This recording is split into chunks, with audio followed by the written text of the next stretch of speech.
Primeira carta de Paulo a Timóteo, capítulo 4, 1 Timóteo 4, 7. Mas rejeita as fábulas profanas e de velhas, e exercita-te a ti mesmo em piedade, porque o exercício corporal para pouco aproveita, mas a piedade para tudo é proveitosa, tendo a promessa da vida presente e da que há de vir. E o povo de Deus diz: Amém. Exercita-te a ti mesmo na piedade. E novamente diz no versículo 8, a piedade para tudo é proveitosa. Quando nós fazemos uma pesquisa no Novo Testamento, você encontra que essa palavra piedade é usada 21 vezes. E dessas 21 vezes, 15 nos escritos de Paulo. E dessas 15 vezes no escrito de Paulo, 9 na primeira carta a Timóteo. Como é uma carta curta, somente 6 capítulos, você começa a ler e sentir a repetição da palavra. Porque Paulo cita essa palavra no capítulo 2, versículo 2, capítulo 3, 16, 4, 7, 4, 8, 6, 3, 6, 5, 6, 6, 6, 11, sempre enfatizando, sempre encorajando, eu diria, advertindo Timóteo à prática da piedade. Ele chega a dizer que o cristão tem que esperar do governo civil é que deixe a nossa vida sossegada para que a gente possa viver em piedade. E isto é só uma das coisas que ele diz. Ou seja, na perspectiva de Paulo, a piedade é uma qualidade muito importante da vida do cristão. E eu percebo que, à medida que Paulo foi amadurecendo, à medida que os anos foram passando, e Paulo como um cristão, ainda que um cristão muito superior a quaisquer outros, ele também experimentou crescimento espiritual. E a ênfase que ele põe na piedade é proporcional, acompanha esse crescimento. À medida que Paulo foi amadurecendo enquanto discípulo, ele foi percebendo que a piedade é uma qualidade vital, essencial da vida cristã. Mas quando ele fala em piedade, do que é que ele está falando? E eu quero mostrar para os irmãos e ver com os irmãos que ele está falando de duas coisas. Ele está falando de um sentimento nosso para com Deus, e de um sentimento nosso para com o nosso próximo. Primeiro de tudo, os nossos irmãos em Cristo. Observe, um sentimento primeiro para com Deus, em segundo lugar, um sentimento para com o nosso próximo, principalmente os nossos irmãos em Cristo. Se você abrir o dicionário na palavra piedade, você vai encontrar que piedade significa duas coisas. Ela significa devoção às coisas religiosas. Tal pessoa é muito piedosa. Quer dizer, é muito devoto, é muito religioso, é muito comprometido com os princípios, com os valores, com os preceitos, ensinamentos da sua religião. Ao mesmo tempo, você também ouve a palavra piedade ser usada da seguinte maneira: ó, fulano de tal, tem piedade de mim. Ou seja, ela é usada tanto no sentido de devoção, quanto no sentido de compaixão. E isso não é um privilégio do português. Na verdade, isto está aqui nessa própria primeira carta de Paulo a Timóteo e também está na carta aos Hebreus. Veja aí Hebreus capítulo 12, onde a palavra é usada. Nós não sabemos quem escreveu, mas sabemos que tenha sido quem foi, era uma pessoa sob a influência de Paulo. Ainda que a carta não tenha o estilo de Paulo de escrever, o conteúdo dela é muito paulino, quer dizer, transpira muito o pensamento do apóstolo Paulo e as ideias que ele escreveu nas outras cartas. Com toda certeza não foi ele que escreveu, porque o jeito de escrever é de outra pessoa, mas o conteúdo é muito afim com o que ele escreveu nas outras cartas. Capítulo 12, versículo número 28. Por isso, tendo recebido um reino que não pode ser abalado, retenhamos a graça pela qual sirvamos a Deus agradavelmente, com reverência. A minha tradução diz, e piedade. Talvez a sua diga santo temor. A minha diz com reverência e piedade. Talvez a sua tradução diga santo temor. É a mesma coisa, no sentido de que a palavra traduzida como piedade, a palavra grega Eusébia. Talvez você já tenha conhecido alguém com esse nome, ou Eusébio. Eusébia significa a forma bela de se adorar, a forma bela de se prestar culto, de se prestar homenagem. Esse é o conceito essencial. Mas volte lá em 1 Timóteo, agora capítulo 5. É muito interessante o que nós vamos ler aqui agora. Versículo 3. Honra as viúvas que verdadeiramente são viúvas. Mas se alguma viúva tiver filhos ou netos, aprendam primeiro a exercer piedade para com a sua própria família e a recompensar os seus pais, porque isto é bom e agradável diante de Deus. Não vamos entrar neste assunto hoje, mas vamos observar aqui a forma como ele usa a palavra piedade. Em Hebreus, servamos a Deus com reverência e com piedade. É a devoção do cristão para com Deus em prestar culto. Mas aqui, mostrar piedade para com a própria família. Então é a piedade no sentido da compaixão. E o que eu estou querendo apenas mostrar para os irmãos aqui não é confundir nada, é esclarecer. É mostrar-lhes que a palavra piedade é usada na Bíblia nesses dois sentidos. No sentido da devoção para com Deus, no sentido da compaixão para com o nosso próximo. Então entra a nossa ilustração, que nós vamos preencher aos pouquinhos esta noite. Nós vamos pensar na piedade, no sentido de devoção e de compaixão. E nós vamos pensá-la tanto na nossa vida particular, quanto na nossa vida coletiva. Então, onde está o número 1, você vai escrever coletivo. Onde está o número 2, você vai escrever particular. É um eixo. Onde está o número 3, escreva devoção. Onde está o número 4, escreva compaixão. Repito, 1, coletivo, 2, particular, 3, devoção, 4, compaixão. Este símbolo talvez você conheça, chama-se a Cruz de Jerusalém. Símbolo antigo, antiquíssimo dos cristãos antigos. Eu estou usando esta noite para que a gente visualize a forma como estes conceitos se relacionam e a forma como a gente pode praticar a piedade. Porque o versículo diz, exercita-te na piedade. 1 Timóteo 4,7 foi o versículo que nós lemos. Exercita-te na piedade. É uma coisa, portanto, que Deus quer que a gente coloque em prática. Tanto a minha vida quanto a sua tem esses dois sentidos, o sentido do particular e o do coletivo, daquilo que eu faço a sós, daquilo que eu faço na companhia dos meus irmãos, como igreja. Então o que nós estamos pensando aqui não é somente coletivo e particular, na verdade é crente e igreja.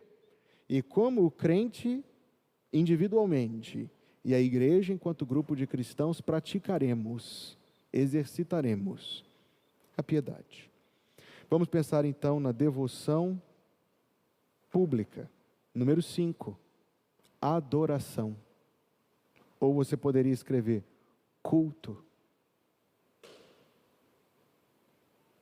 Uma das formas de nós exercitarmos a piedade é quando nós nos reunimos como igreja para prestar culto a Deus.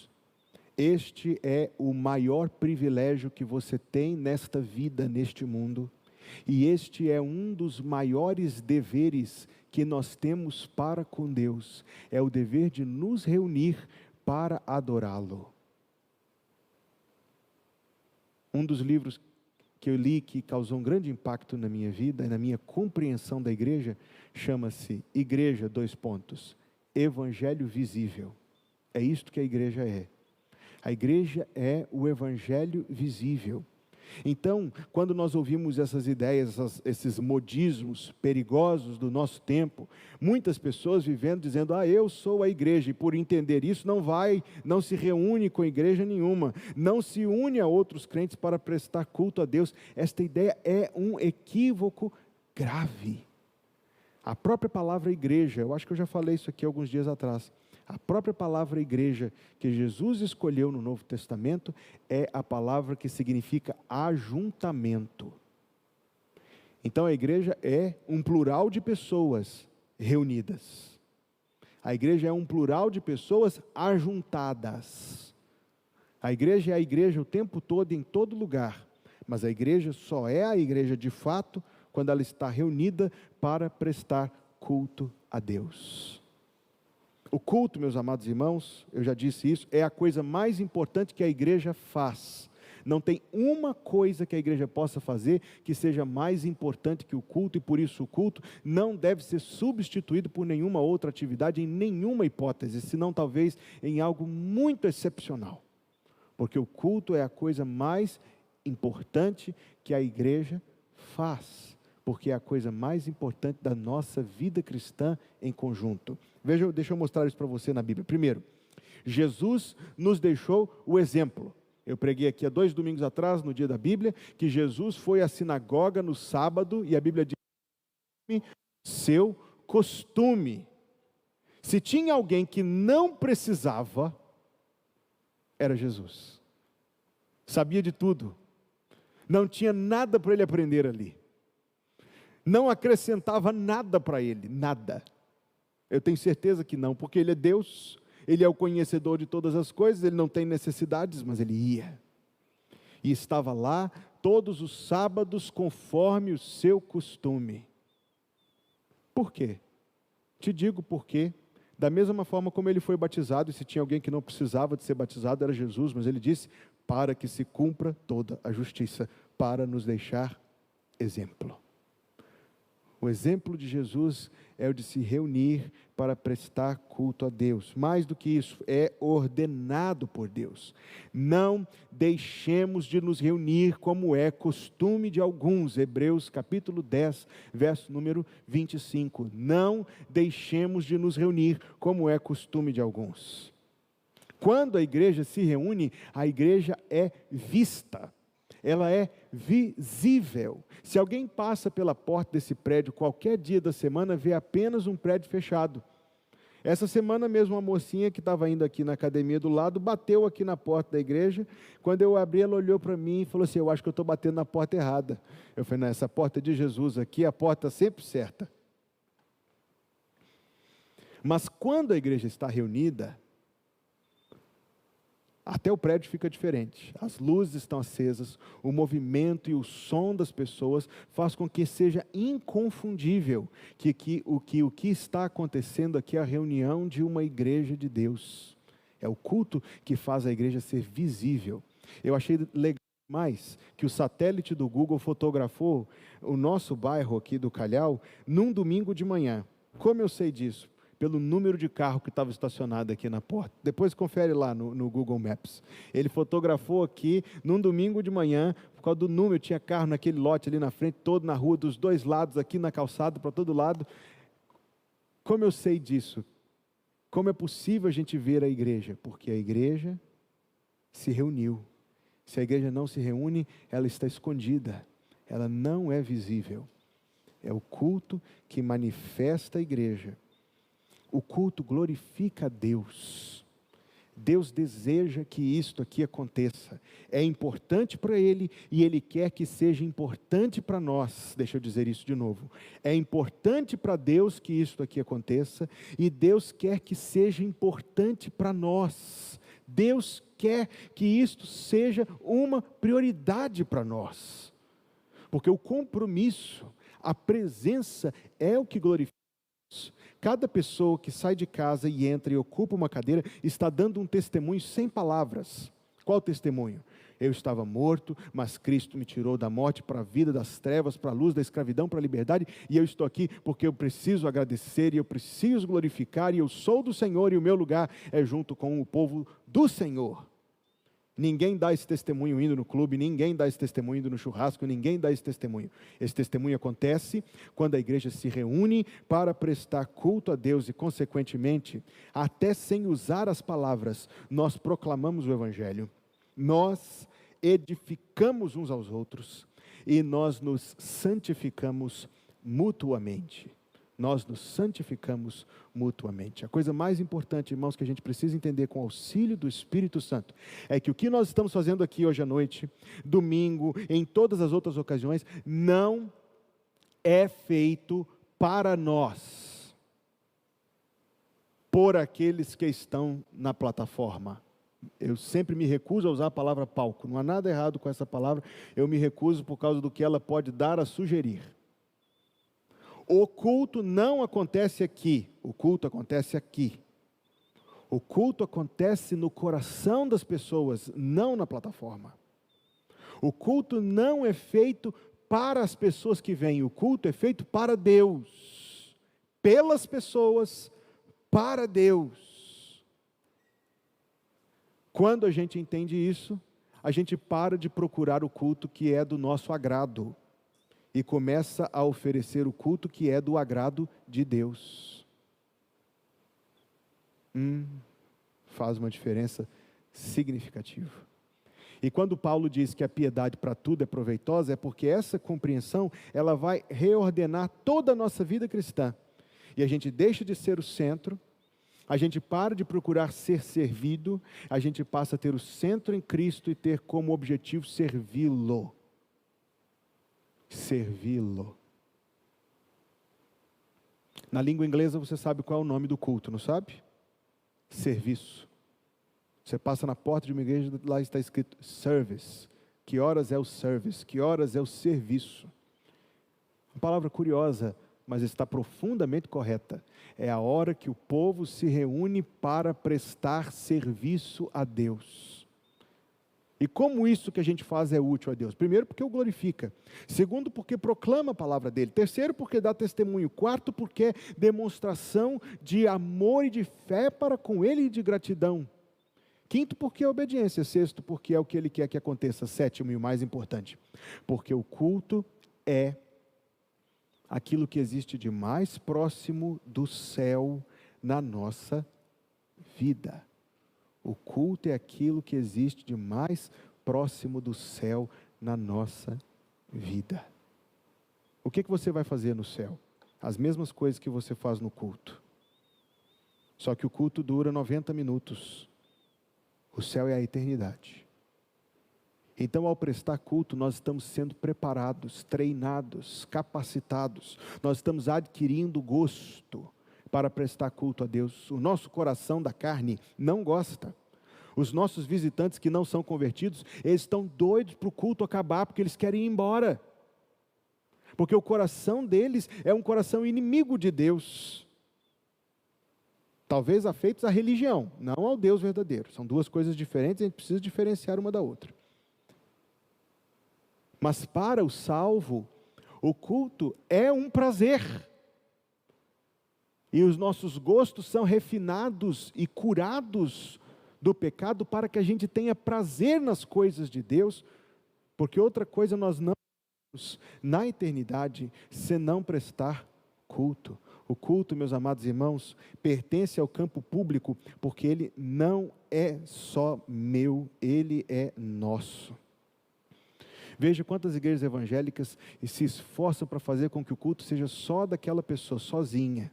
Diminuem as luzes, colocam músicas que induzem as pessoas a concentrar somente em si, nas suas emoções, nos seus sentimentos. Eu preciso ver quem está ao meu lado enquanto eu estou cantando. Porque eu verei quem está ao meu lado enquanto eu estou cantando por toda a eternidade. Essa adoração não é minha, ela é nossa. Ela é o som das nossas vozes ao Senhor. Novamente nós estamos falando aqui necessariamente dos modismos evangélicos. Muitas igrejas evangélicas que cantam músicas que a congregação não conhece, não consegue acompanhar. É um show, as pessoas ficam apenas assistindo aquilo acontecer. Um desvio tão grave da Escritura Sagrada. Porque a Escritura Sagrada nos dá uma ordem de cantar. Ela manda você abrir a boca e cantar. Cantai ao Senhor. Quantas dezenas de vezes você vê isso na Bíblia Sagrada? Não é se você gosta, se você tem voz boa, se você se sente confortável. É imperativo. Faça. Porque este som, o som coletivo, é um som a Deus extremamente agradável, suave, aprazível. Pois bem, eu não posso falar só disso hoje, embora seja muito interessante falar sobre isto.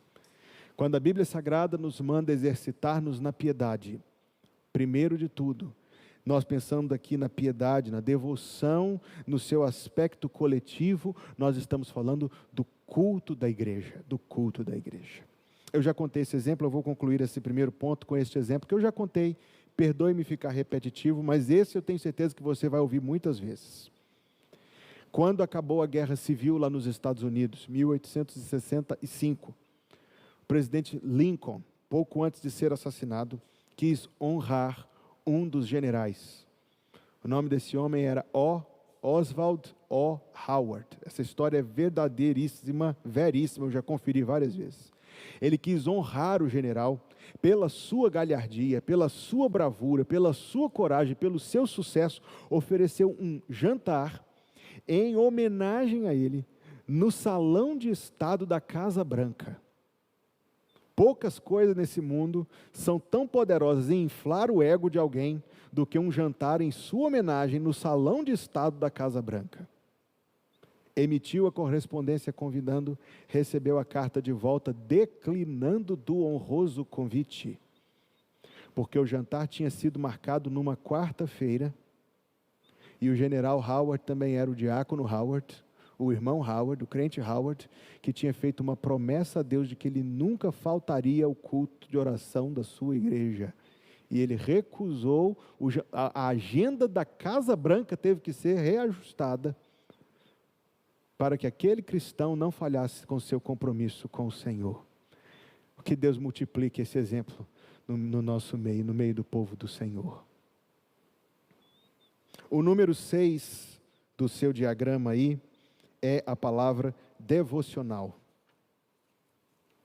A piedade pública é o culto.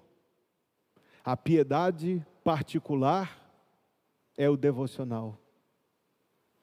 A piedade coletiva é o culto, a devoção coletiva é o culto. A devoção particular é o nosso tempo devocional. Eu preguei sobre isso há um domingo atrás, ou 2 no máximo, mas eu quero repetir o que Jesus disse quando ele falou: e tu, porém, ele não disse se orares, ele disse tu, porém, quando orares. Entra no teu quarto, fecha a tua porta, ora ao teu pai que está em secreto, e teu pai que vê em secreto te recompensará publicamente. Meditando, irmãos, eu acredito que não existe área de nosso viver em que nós mais vivemos a nossa salvação do que o nosso devocional. Antes de me converter, eu era um inimigo de Deus, um filho da ira, um filho do pecado e um filho de Satanás. Isto é o que a Bíblia diz a meu respeito. Diz a Bíblia Sagrada que antes de me converter, o meu coração era de pedra, e eu não amava o Senhor. Se eu fizesse orações, eram orações vãs, porque eu era um inimigo de Deus, sentenciado ao inferno. Diz a Bíblia Sagrada que quando Deus veio ao meu encontro me salvando, Jesus Cristo me reconciliou com Deus, e dessa hora em diante eu estive em paz com Deus. Eu não era mais um inimigo de Deus, mas eu me reconciliei com Deus. Eu me sujeitei à soberania do Senhor. O meu coração de pedra foi transformado em um coração de carne. De filho da ira, do pecado e do diabo, eu passei a ser um filho adotivo e um co-herdeiro com Cristo Jesus, podendo chamar Deus de meu Pai. Então não existe, querido, momento em que a gente mais viva isso, do que quando nós a sós buscamos a Deus, com quem nos reconciliamos. Só inimigos não se falam. Só pessoas que se odeiam vivem em silêncio um com o outro. Se eu hoje não sou mais um inimigo de Deus, então eu falo com Ele. Se eu o amo, eu me dirijo a Ele. E eu sou movido pela Escritura Sagrada dezenas de vezes a buscar o Senhor em oração. Nem preciso citar a quantidade de versículos. Sinta-se encorajado a exercitar a piedade em particular. Entra no teu quarto, fecha a tua porta, ora ao teu pai que está em secreto, e teu pai que vem em secreto te recompensará. Pastor, como eu posso fazer isso? Não é tão difícil. Comece. Um dos livros sobre oração que eu li, que muito me impactou, comparava a oração com aquelas antigas bombas de água que ficavam com um copo de água do lado. Você jogava aquele copo de água dentro da bomba e começava a bombear, e aquele copo de água puxava. Sabe do que eu estou me referindo? Aquelas bombas manuais de manivela. E você usa aquela manivela ali, vai se esforçando e nada vem, até que quando começa a vir também é uma explosão. E alguém comparou a oração assim: o crente que está espiritualmente morno, perde liberdade e familiaridade em orar. Não sabe o que dizer. Mas à medida que nós vamos e voltamos frequentemente aos pés de Jesus, as palavras sairão do nosso coração. As palavras sairão do nosso coração. Eu recebi essa semana a mensagem de um pastor lá do Espírito Santo, um amigo querido, terminou a sua 200ª leitura da Bíblia esse ano. Leu a Bíblia pela vez de número 200. Eu falei: Jesus, eu estou muito atrás. Se você separar 15 minutos por dia, você lerá a Bíblia toda ao longo de 2023. Se você separar outros 15 minutos por dia para orar, você vai se tornar um amigo mais próximo de Deus. Exercita-te na piedade. O culto da igreja, o culto seu individual. O culto seu individual. Onde está o número 8? Foi um erro meu aí em preparar esse diagrama, é o número 7. E onde está o 7 é o 8. Você pode corrigir aí, por favor? E me desculpe. Onde está o 8 é o 7. Onde está o 7 é o 8. Nós já falamos sobre a devoção pública, o culto, é o número 5. Já falamos sobre a devoção em particular, que é o devocional, o número 6. Agora vamos falar da piedade como compaixão. E o número 7 é a nossa compaixão em particular. É o que acontece com o coração do crente quando vê uma pessoa em revés, em dificuldade, em provação. O coração do incrédulo é insensível. Por mais que ele faça alguma coisa aqui e ali e tal, porque não é totalmente incapacitado de amar, não é o amor que nós crentes podemos fruir, que é o verdadeiro amor de Deus amando por meio de nós. Quando um cristão vê o seu próximo em revés, e eu quero enfatizar aqui, sublinhar, colocar em negrito, que a nossa compaixão, primeiro de tudo, é para os nossos irmãos em Cristo. Porque a Bíblia diz, primeiramente, os domésticos da fé. Aqui nós estamos falando de solidariedade. O número 7 é solidariedade. Isso também é exercício da piedade.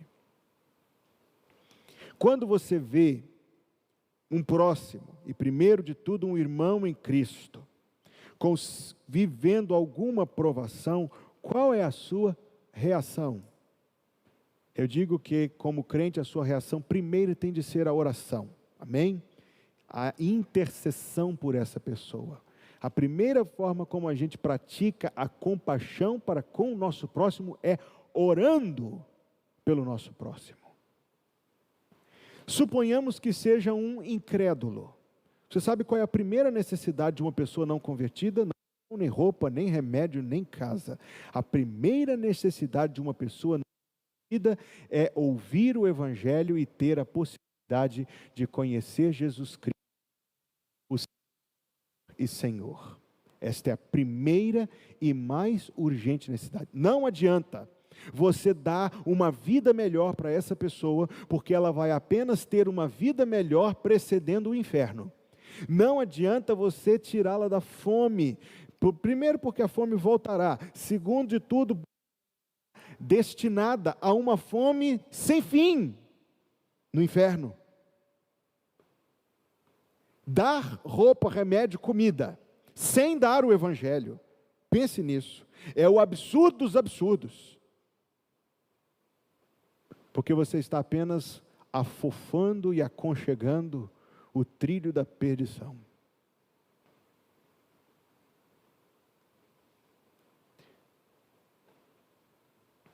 Deixa essa parte para uma outra conversa. Evangelismo é a primeira forma como você demonstra a compaixão de uma pessoa perdida. Pastor Hélio Schwartz, um líder da nossa denominação, Pastor Hélio Schwartz, a sua mãe era uma senhora de poucas letras, que tinha uma casa lá em São Paulo, perto de um dos prédios da USP, mas uma crente em Cristo Jesus. Poucas letras, mas muito próxima do Senhor. E aquela nossa irmã teve isso por hábito, durante anos. Ela se dirigia ao prédio daquela universidade, dizia a um aluno universitário, mostrando um folheto evangelístico: eu tenho pouca leitura, você pode ler isso aqui para mim? O jovem lia, ela dizia: eu não entendi, me explica.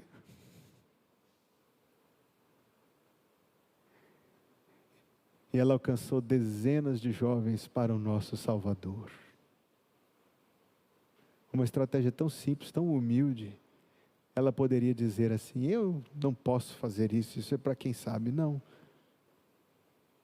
O que é indispensável para evangelizar é ter o Espírito Santo. Esta é a única coisa indispensável para falar de Jesus a quem não é crente, é ter o Espírito Santo. Esse ano está terminando. Eu não sei se você teve a oportunidade de falar de Jesus a muitas pessoas em 2022. Ainda dá tempo. E talvez você vai querer propor no seu coração, para com Deus, fazer isso mais em 2023.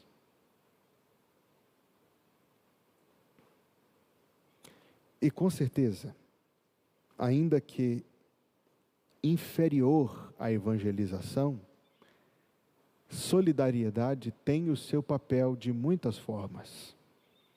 Ela não é superior, nem equivalente à evangelização, mas ela é útil. A Bíblia registra muitas ações de misericórdia, em que alguém agiu em favor do seu próximo em necessidade. E a Bíblia nos dá alguns parâmetros, eu falei sobre isso alguns domingos atrás, prometo voltar nesse assunto com mais tempo, numa outra ocasião, quem sabe numa quarta-feira mais adiante. Mas primeiro dos parâmetros é: faça isso. Permita-se ser um instrumento de Deus para suprir a necessidade do outro. E não só necessidade material, porque a necessidade é tão ampla. Existe necessidade de conselho, necessidade de exemplo, necessidade de admoestação, necessidade de amizade, necessidade de conforto. Existem inúmeras necessidades que você pode ser um instrumento de Deus para suprir. E eu quero frisar o seguinte: isto aqui eu estou falando da sua vida particular. Não precisa esperar a igreja marcar um dia de evangelismo para evangelizar. Não precisa esperar o pastor dizer: olha, vai lá em fulano de tal. Você pode fazer isso. É mais do que seu direito como cristão, é seu dever como cristão ser sensível aos seus irmãos e agir em favor dos seus irmãos. Então exercita-te na piedade. Estamos falando da solidariedade. E falaremos por último do exercício coletivo da compaixão. E o exercício coletivo da compaixão chama-se testemunho, é o número 8 do nosso diagrama. O exercício público da devoção é o culto. O exercício particular da devoção é o devocional. O exercício particular da compaixão é a solidariedade. O exercício público da compaixão é a solidariedade, é o testemunho. O evangelismo na vida individual está para a obra missionária na vida coletiva. Os crentes são evangelizadores onde estão, e a igreja une os esforços e os recursos dos crentes para fazer a obra missionária além. Nós levantamos ofertas, nós intercedemos. Nossa igreja tem quase 20%, Acácio, do nosso orçamento que é para missões, quase 20% do orçamento da igreja é para missões. Graças a Deus por isso. Claro que poderia ser mais, claro que nós podemos fazer mais, claro que nós faremos mais em nome de Jesus e para a glória de Deus. Mas nós não podemos negligenciar que a igreja foi plantada não somente para o seu autossustento, mas principalmente para a propagação da obra do Senhor. Aquilo que é o evangelismo na vida individual é a obra missionária na vida coletiva da igreja. O interesse da igreja, a atenção da igreja, o amor da igreja pela obra de missões. Infelizmente, nós frequentemente só nos lembramos disso quando chega o mês de março, aí põe o cartaz de missões mundiais, aí opa, realmente isso existe. Aí a gente se lembra disso, tira o cartaz, o assunto some da nossa lembrança. Não deveria ser assim.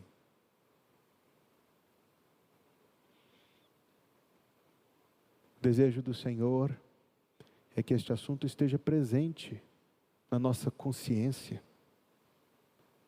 nas nossas intercessões, nas nossas ofertas, mas não como algo meramente pontual. Exercita-te na piedade. Pastor, e a igreja auxilia as pessoas coletivamente? Auxilia, mas não tornando-se uma ONG. Parece que existe, esse é um dos modismos evangélicos do nosso tempo, que a igreja deve se tornar uma ONG. E no dia que fizer isso, ela deixou de ser uma igreja.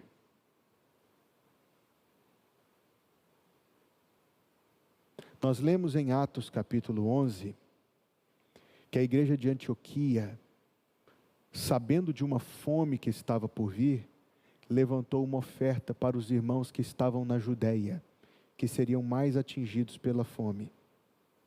Observe que foi para os irmãos. Primeiramente, diz a Bíblia Sagrada, os domésticos da fé. Mas nós lemos também que as igrejas se juntaram para levantar não uma oferta como Atos 11, mas uma grande coleta. Você lê o Novo Testamento, você lê a respeito da grande coleta. A grande coleta pelos pobres de Jerusalém. Foi Paulo indo de igreja em igreja nas cidades gentias, levantando oferta para levar, para sustentar as necessidades dos crentes em Jerusalém que estavam passando fome. E ainda que a gente tenha que observar, sim, que ali foi um caso de irmãos cuidando de irmãos, porque esse é o primeiro parâmetro da nossa ação coletiva, a igreja do Senhor pode fazer ações nesse sentido, para servir à evangelização. Está dado a prioridade da evangelização. A igreja pode fazer ações como essa. Elas funcionam melhor quando várias igrejas se unem. Nossa denominação tem aquele programa maravilhoso chamado das Cristolândias. É um lindo programa. Primeiro evangelístico, mas também de beneficência. Também de misericórdia. Sabe quantas igrejas a junta hoje pede para poder começar um trabalho desse? Que estejam realmente engajadas e dispostas a se envolver até o pescoço com a implantação desse ministério. Eles dizem que eles não começam se não tiver menos de 25 igrejas prontas para entrar até o pescoço. Porque a experiência ensina que é necessário um número grande de irmãos para dividir a carga e para sustentar o trabalho. Então, quando nós estamos falando desta obra, nós estamos falando de algo que é maior do que somente nós. e que requer que nós nos unamos aos nossos irmãos para fazê-la, quer a obra missionária, quer em conjunto a ela, ações de auxílio aos que estão enfrentando necessidade, mas somente na condição de testemunho. Não é beneficência por si, mas beneficência como testemunho do Evangelho e como ferramenta para abrir a porta do Evangelho. Então vejamos, nós temos aqui a devoção pública, que é o culto. Nós temos a devoção particular, que é o nosso devocional. Nós temos a compaixão particular, que é a nossa solidariedade. Nós temos a compaixão coletiva, pública, que é o testemunho da igreja. 1 Timóteo capítulo 6, versículo 6, diz: grande ganho é a piedade com contentamento. Grande lucro, talvez diga a sua tradução, é a piedade com contentamento. Da mesma maneira como ele exorta Paulo e diz, exercita-te na piedade, ele o encoraja dizendo, a piedade é lucrativa. No versículo 4, 8 ele diz proveitosa, capítulo 6, versículo 6, ele diz é lucrativa, é proveitosa, vai trazer ganho para a sua vida. Por que, meus amados irmãos, eu quero concluir? Quando nós praticamos estas coisas, nós estamos nos tornando semelhantes a Jesus. A piedade é uma qualidade essencial da vida cristã, porque ela é a nossa semelhança a Jesus Cristo. Capítulo 6, versículo 11. Mas tu, ó homem de Deus, foge destas coisas e segue o quê? A justiça, a piedade, a fé, o amor, a paciência, a mansidão. Milita a boa milícia da fé, toma posse da vida eterna, para a qual também foste chamado, tendo já feito boa confissão diante de muitas testemunhas. Segue a piedade. Uma boa resolução de ano novo. Deus, eu quero me exercitar na piedade em 2023. No culto da igreja, na devoção particular, na solidariedade, no evangelismo, no testemunho, na minha participação na obra missionária, no testemunho da igreja. Porque a Bíblia nos diz, exercita-te na piedade, nela nós nos exercitaremos com a bênção de Deus. Amém? Que a graça de nosso Senhor Jesus Cristo, o amor de Deus, o nosso Pai que está nos céus, e a comunhão do Espírito Santo, seja convosco, irmãos, a cada dia, até que o Senhor venha nos buscar. Em nome de Jesus. Amém.